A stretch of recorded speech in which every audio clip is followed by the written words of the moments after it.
No, So welcome along. We've got Kylie, we've got Rod, and we've got a few captives in Rod's car as he drives along. So this is wonderful. Who knows what wisdom we will have today.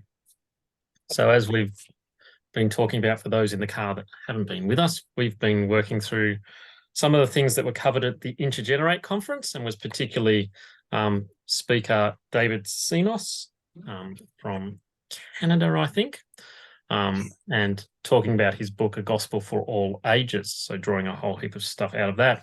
We've talked about the sort of different spectrum from, age segregated, we never interact with anyone, through to intergenerational, where we do everything together. We've talked a bit about what is preaching. And then last time we talked a bit about what Jesus as intergenerational preacher. So today's stuff, we're going to be sort of looking at preaching again, and that preaching we could actually see as a cultural thing.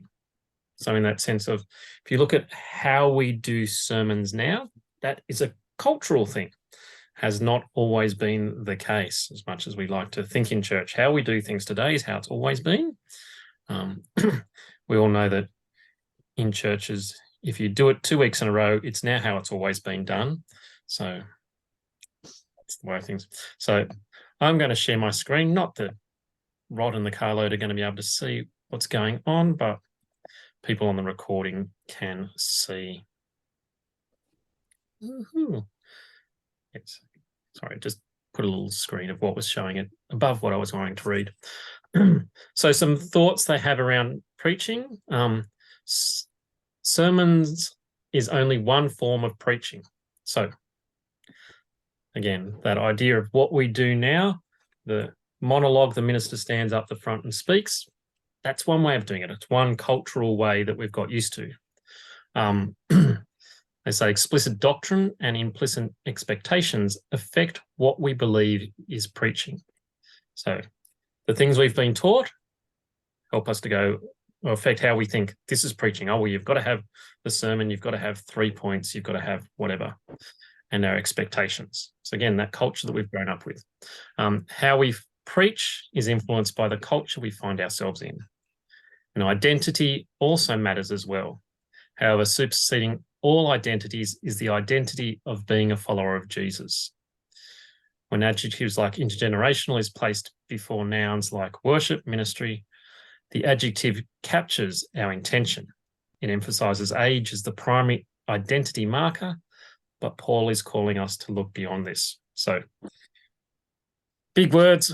What that's saying is that sense of, we want to do intergenerational. It's when we talk about doing intergenerational and we want to do intergenerational, it's capturing our intention. So it's saying this is what, or it captures our attention. This is what we want to do.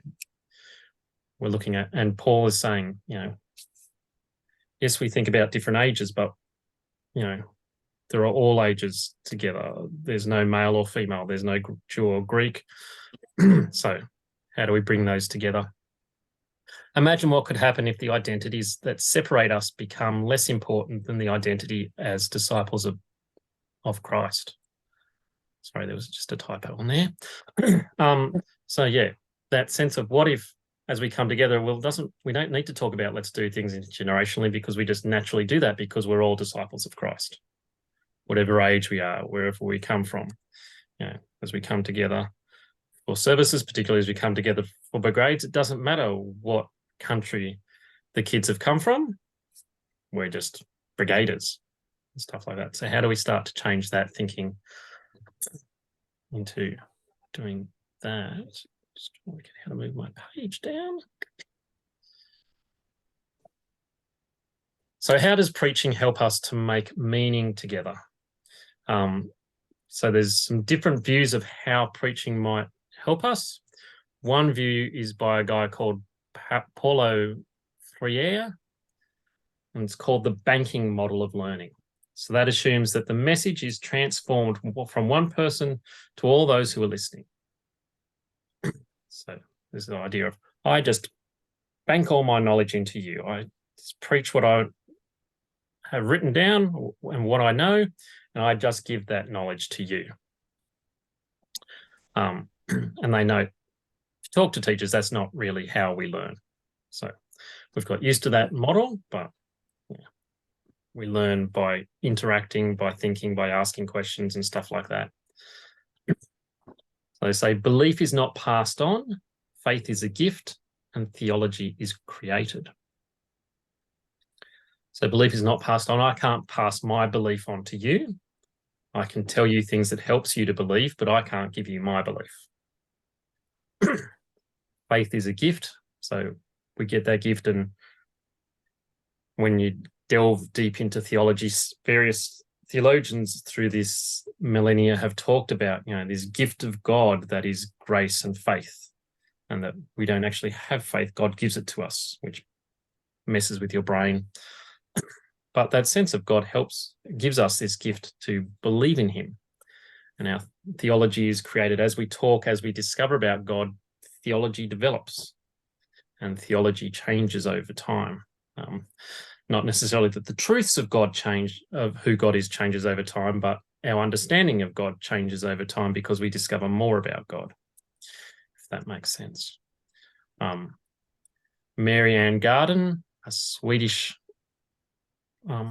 thinker, says preaching is more than what we know that comes from the pulpit. Rather, it is the meaning and the ideas that arise through the engagement of the listeners and through the support from the preacher, from the words that are given. So what's that saying is that you might sit there during a sermon and your mind wanders off and you have all these thoughts. That's part of the preaching, in a sense. You're making meaning of what you've heard. And so I think we talked about this a couple of weeks ago. As a preacher, you stand at the door and sometimes people go, I really loved how you talked about blah, blah, blah. And you think, I didn't say that. When did I say that? Someone's heard words that have caused them to drift off and think about that area. And quite possibly it's a really great point for them and wonderful. It's just you as a preacher didn't actually say it. And so, yeah, part of our thinking is how do we allow that space for people to allow their minds to wander and to think about what's appropriate for them, and not feel bad when people drift off and look like they're not paying attention. That's all right. They're doing the work that they need to do in their heads. Every person in the worship is actively created theology in the moment. So they're working their stuff out as they listen. And just because you didn't say it doesn't mean that the person didn't hear it. So that's that point again. Sometimes we're preaching and someone says, oh, that was wonderful. Just because I didn't say it doesn't mean someone didn't hear me say it. So there's some ideas, a whole heap, and the carload are probably hurting their heads because they can't see to listen. But yeah, so that sense of preaching invites us to make meaning, invites us in, and invites us to think, invites us to question and to go off in our thoughts. Any comments about that? So if that's the case, how do we do it? Do which particular thing? Oh, I get lost if I'm not interacting and using what I hear. I've got to use it or I lose it. Yep. I like the groups at night church because we actually listen and then we have to discuss. So we have to keep it in our brain. Whereas at church, my shopping list is being written sometimes accidentally or things. Yeah. Yep. And so that's that reaffirmation that the banking model of learning, that I just stand up the front and I tell you all the things I've learned and it goes into you, doesn't really work because you're busy thinking about your shopping list. Diana's thinking about the payroll that she has to do the next day. Rod's thinking about the working bee that is happening in 2 weeks' time and what they need to do to fix up that spot in the hall that he's just noticed and all those sorts of things. So yes, as we have put in place those things of discussion, as we use different activities that cause us to think about what we're learning. It's the sort of activities we use in the evening at the family service that helps us to broaden that learning. That, again, some of that is recognizing that people have different styles of learning. That's the word I'm looking for. So you've got the verbal that can just sit there and listen, and that's lovely, and they'll get all that they want. You've got the visual who need to see it. Sit there and watch me. I was saying this to my RR class the other day, sit there and watch me spell out something and you see me writing it in the air. You can see I'm obviously a visual person. So I have to write my, spell Jerusalem, Jerus. And then you've got your kinesthetic that you have to actively do. So part of that is we have different learning styles, but for all of us, we need to engage.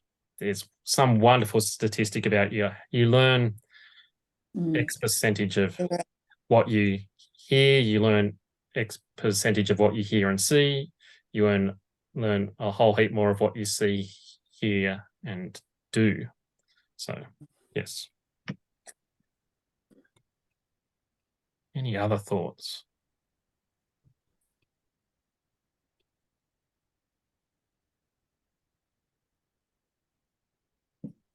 Has the car dropped out? No, we're still here. I'm trying to process. Still. And Rod's looking at a red light. Yeah, Rod's trying to work out what to do with traffic. I understand. I have to say, when you said just because you didn't say it doesn't mean it wasn't there to be heard, just blows my mind. Yep. Yeah, trying to think of a. Well, you remember you said that Richard said you could have 3 weeks off. I'm sure he didn't say that, but that's what you heard. Yeah, I can't think of any specific examples, but yeah, I know. Yes, particularly talk to. Generally, when people walk past the door past me, they say, "I heard every word." It's like, okay, well, if that's the best I can get, I guess I'm happy with that. So, not that again on Sunday. Heard every word we said. Lovely. But it is true how your mind goes off on a tangent with different things that you hear. If that's, I don't know, if that's what you needed to hear or what, that, yeah, it certainly makes sense. Yes. And it's that sense when you do training type stuff, and if you put down the notes of each person, you'll get quite different things that they've heard the trainer say. Because you've picked out the things that are relevant for you and maybe expanded on them. Who knows? Whereas the other person, well, that wasn't relevant to me. I picked out this point, sort of thing. So, yes. How do we allow that space, and how do we allow the space to hear what was relevant for you, sort of thing, so that we hear what stands out to other people as opposed to just ourselves. It's just a random thought there, which might be why we have morning teas and dinners and things like that. So we don't do it, but that would be a really good place where we start to talk about, oh, this is what I heard in the sermon.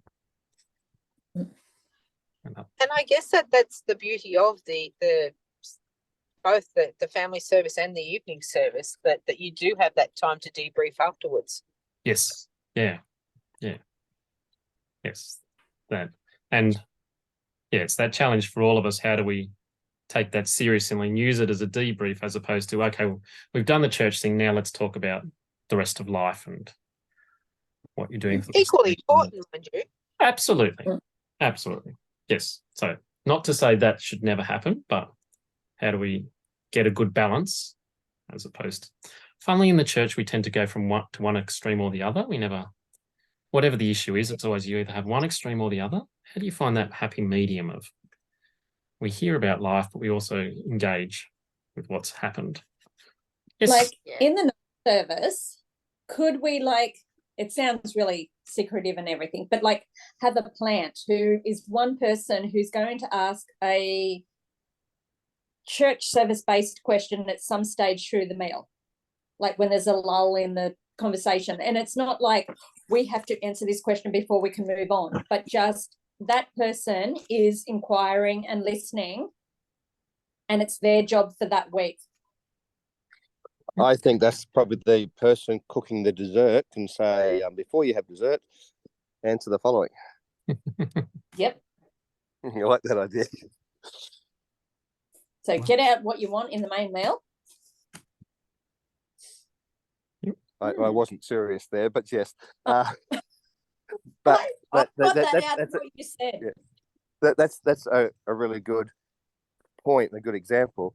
Evening service going back 20 years ago was very much a small group like we are now, and the meal was part, not the end of, but part of the service, and people would continue their discussion into it, because you didn't stop and get a meal. The meal was just there, part of what you were listening with. So what you're saying, Kylie, might be really good, just to bring that conversation forward. As when we had movie club, that's what we do. Sit down, grab your coffee.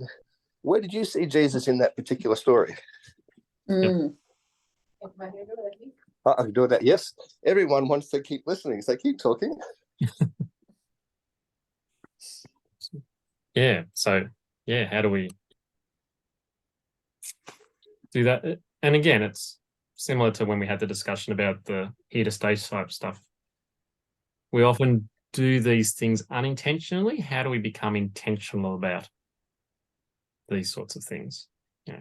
How do we become intentional about the conversations we have over dinner? And that's a really interesting thought. I hadn't heard that background to evening service, where there was a sense of, the meal continues on. And I might have said on here before, for me, the service doesn't end with, even in the morning with the benediction, it continues on into morning tea. Morning tea is a part of the service. But we never talk about it sort of as such. So, yeah, how do we encourage that? How do we... Would people still stick around to help tidy up at the end? Sorry, just my thought. That's logistics, isn't it? As we said before, intergenerationally, this is probably a really good opportunity, where you are at very equal terms, sitting around, particularly the evening service, but even other services. If you can make that move into the sit down around a small table, around a big table, tea, coffee to relax you, whatever, or dinner, the conversation could well be about the football that either is about to happen or happened last night or whatever, but it may also generate into, and how did those things that we were discussing 20 minutes ago fit in with your thoughts of the football? Yes, we've just been talking about praying to God. Do you pray that your football team will win? Is that? I don't know. Yes, that's a really...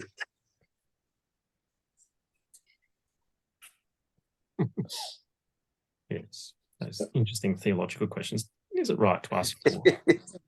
And if the other team is praying just as hard, which side does God support then?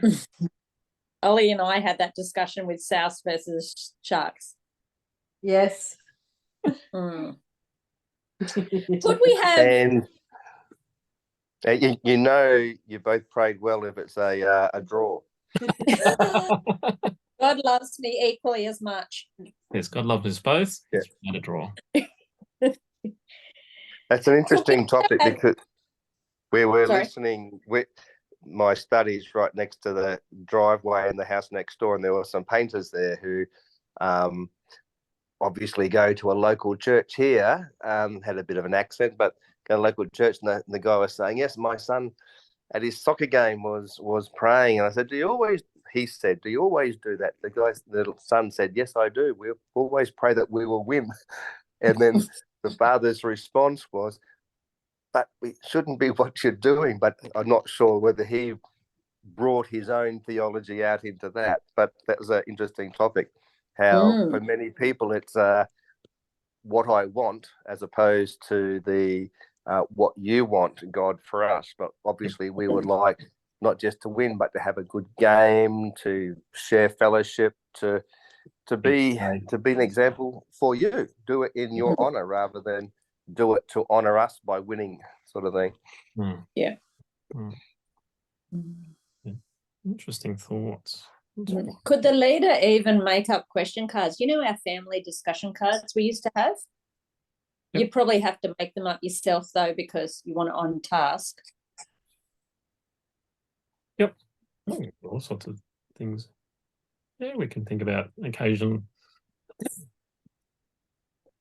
Yeah, we can think occasionally, how do we do dinner differently so it encourages that conversation. And yeah, and I think it's one of those things of you give it a go for do it occasionally. And if it's going well, it just naturally drifts that way. But people just go, well, we always talk about it now after. Yes. And the more natural it is, the more effective it will be, obviously. That's right. Yes. The more natural level. We don't need those questions anymore. We just do it naturally. And it could be like your highs, lows, and buffaloes, but it could be agree, disagree, wouldn't have a clue. Yep.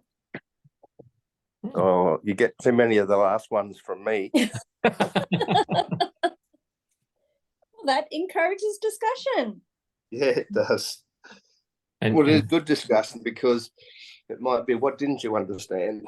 Yes. What didn't you understand? And you ask all those questions that half the other people in the room would be asking but are too scared to ask. Yes. Yep. You can donate some to some who don't want to think of their own. Just whisper it to Ollie and he'll say it out loud. That'll be right. Yeah. Oh, it's just hitting 7:30, so we better let these lovely people finish their drive in peace. We better go and see Kylie's parents and have some fun with them. So thank you for joining us. Stop recording wherever that is. Yep. Oops. No, I don't want to create a breakout room.